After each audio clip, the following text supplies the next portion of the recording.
Euro 2024, Group C. England 1, Denmark 1. A rematch of the 2021 European Championship. Where to start? This is a little bit of a worrisome performance from England because unlike the sort of a slow start they got off against the Serbia game, they did not build upon that with an improved performance. It was all around choppier, I think, less organized. The state of play on the pitch was awkward. The players seemed to be out of sync with each other. And there was a very real threat of Denmark grabbing the win late on. The last 20 minutes or so, Denmark were the more menacing side. They had quite a few opportunities to get the go-ahead goal and take the lead and possibly go on to snatch 3 points here and get revenge for the last European Championship. So where to start, tactically? I think the poor showings in this tournament so far, especially in this game today, is down to the fact that Southgate doesn't seem to have an idea what to do with the midfield. And in the past, in the last two tournaments, there was success with playing Declan Rice and Phillips together as a two.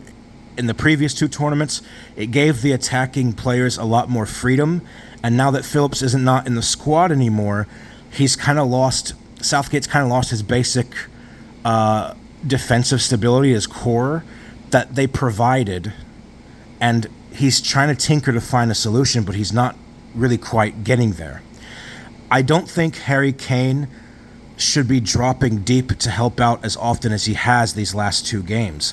And I thought Harry Kane in general, other than the goal he scored, did not really have that impressive of an outing today.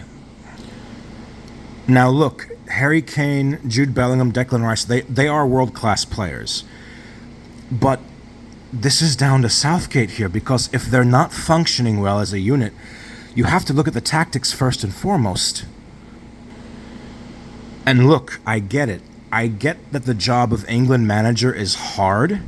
You're trying to balance Kane, Foden, Bellingham, Saka to play together in a cohesive way. And they all have their own systems, and clearly it's not meshing well. And sometimes you have to be bold and probably bench one or two of them in order to get a system that functions properly and to make the attack more straightforward, especially against inferior teams.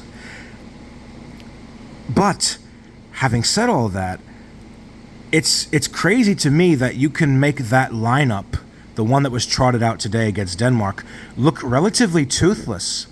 I mean, Southgate, he seems like this is an issue of not just managerial limitation as far as competency, but in terms of having the gut to actually instill a system and play attacking football.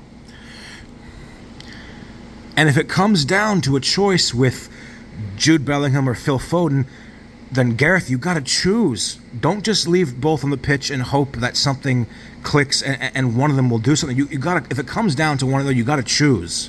You have to choose, Gareth.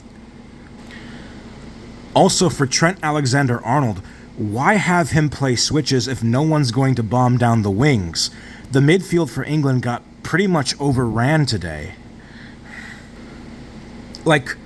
Who is Trent Alexander-Arnold?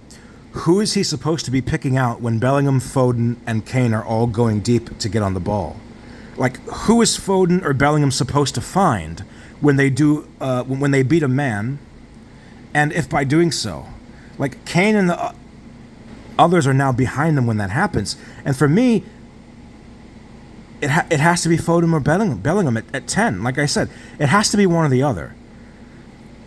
Possibly with Rice and Wharton or Mainu behind, because Rice is not cutting it with that performance today. He might have to be switched positionally on the pitch.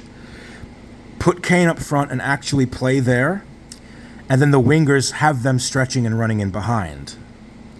Or, alternatively, you can have Trent Alexander-Arnold at right back with Saka ahead of him.